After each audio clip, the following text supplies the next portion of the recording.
أعوذ بالله من الشيطان الرجيم. بسم الله الرحمن الرحيم. يا أيتها النفس المطمئنة ارجعي إلى ربك راضية مرضية فادخلي في عبادي وادخلي جنتي. إنا لله وإنا إليه راجعون. ولا حول ولا قوة إلا بالله العلي العظيم.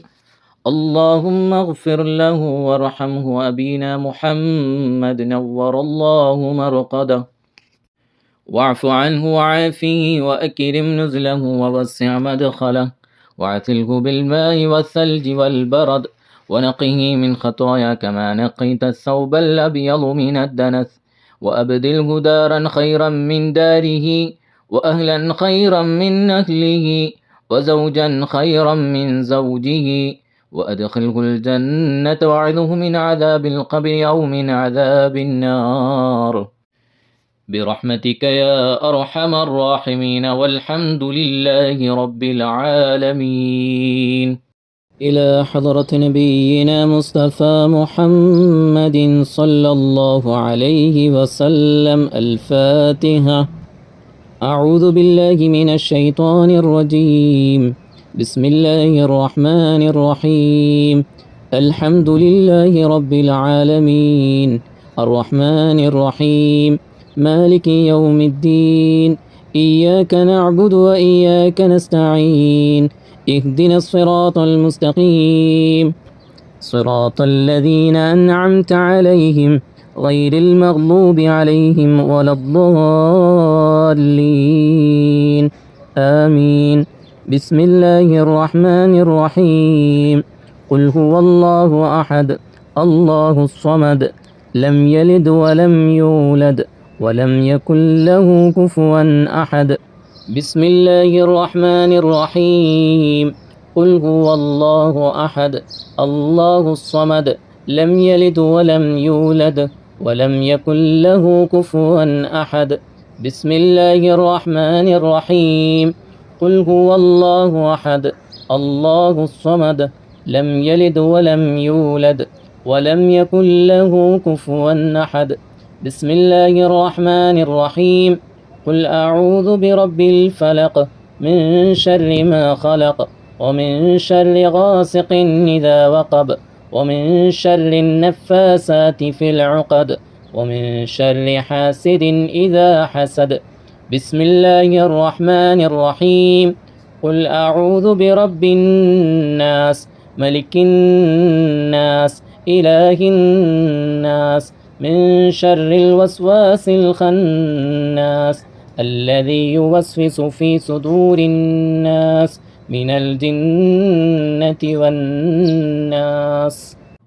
أعوذ بالله من الشيطان الرجيم. بسم الله الرحمن الرحيم. ياسين والقرآن الحكيم إنك لمن المرسلين على صراط مستقيم تنزيل العزيز الرحيم لتنذر قوما ما أنذر آباؤهم فهم غافلون لقد حق القول على أكثرهم فهم لا يؤمنون إنا جعلنا في أعناقهم أغلالا فهي إلى الأذقان فهم مقمحون وجعلنا من بين أيديهم سدا ومن خلفهم سدا فأغشيناهم فهم لا يبصرون وسواء عليهم أأنذرتهم أم لم تنذرهم لا يؤمنون إنما تنذر من اتبع الذكر وخشي الرحمن بالغيب فبشره بمغفرة وأجر كريم. إنا نحن نحيي الموتى ونكتب ما قدموا وآثارهم وكل شيء أحصيناه في إمام مبين. واضرب لهم مثلا أصحاب القرية إذ جاءها المرسلون إذ أرسلنا إليهم اثنين فكذبوهما فعززنا بثالث فقالوا إنا إليكم مرسلون قالوا ما أنتم إلا بشر مثلنا وما أنزل الرحمن من شيء إن أنتم إلا تكذبون قالوا ربنا يعلم إنا إليكم لمرسلون وما علينا إلا البلاغ المبين قالوا إنا تطيرنا بكم لئن لم تنتهوا لنرجمنكم وليمسنكم منا عذاب عليم قالوا طائركم معكم وإن ذكرتم بل أنتم قوم مسرفون وجاء من أقصى المدينة رجل يسعى قال يا قوم اتبعوا المرسلين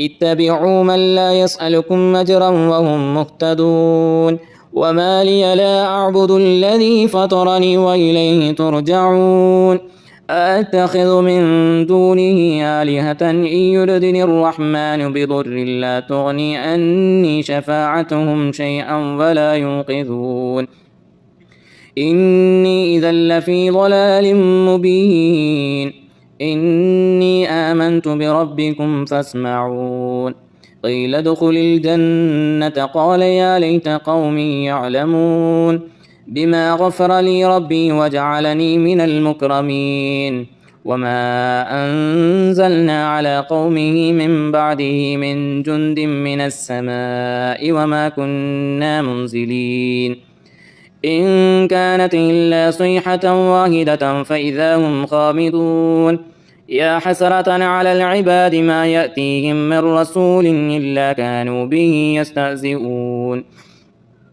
ألم يروا كم أهلكنا قبلكم من القرون أنهم إليهم لا يرجعون وإن كل لما جميع لدينا محضرون وآية لهم الأرض الميتة أحييناها وأخرجنا منها حبا فمنه يأكلون وجعلنا فيها جنات من نخيل وأعناب وفجرنا فيها من العيون ليأكلوا من ثمره وما عملته أيديهم أفلا يشكرون سبحان الذي خلق الأزواج كلها مما تنبت الأرض ومن أنفسهم ومما لا يعلمون وآية لهم الليل نسلخ منه النهار فإذا هم مظلمون والشمس تجري لمستقر لها ذلك تقدير العزيز العليم والقمر قدرناه منازل حتى عاد كالأرجون القديم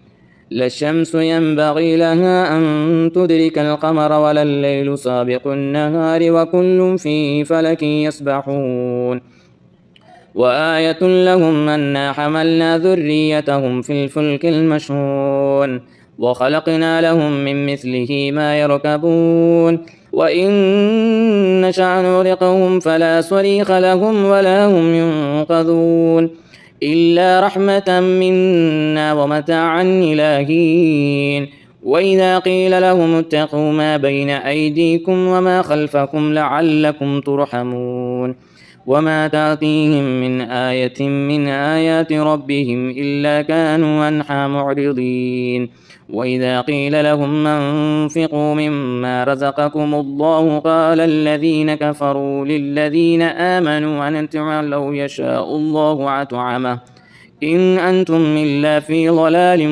مبين ويقولون متى هذا الوعد إن كنتم صادقين ما ينظرون إلا صيحة واحدة تأخذهم وهم يخصمون فلا يستطيعون توصية ولا إلى أهلهم يرجعون ونفخ في الصور فإذا هم من الأجداث إلى ربهم ينسلون قالوا يا ويلنا من بعثنا من مرقدنا هذا ما وعد الرحمن وصدق المرسلون إن كانت إلا صيحة واحدة فإذا هم جميع لدينا محضرون فاليوم لا تظلم نفس شيئا ولا تجزون إلا ما كنتم تعملون إن أصحاب الجنة اليوم في شغل فاكهون هم وأزواجهم في ظلال على الأرائك متكئون لهم فيها فاكهة ولهم ما يدعون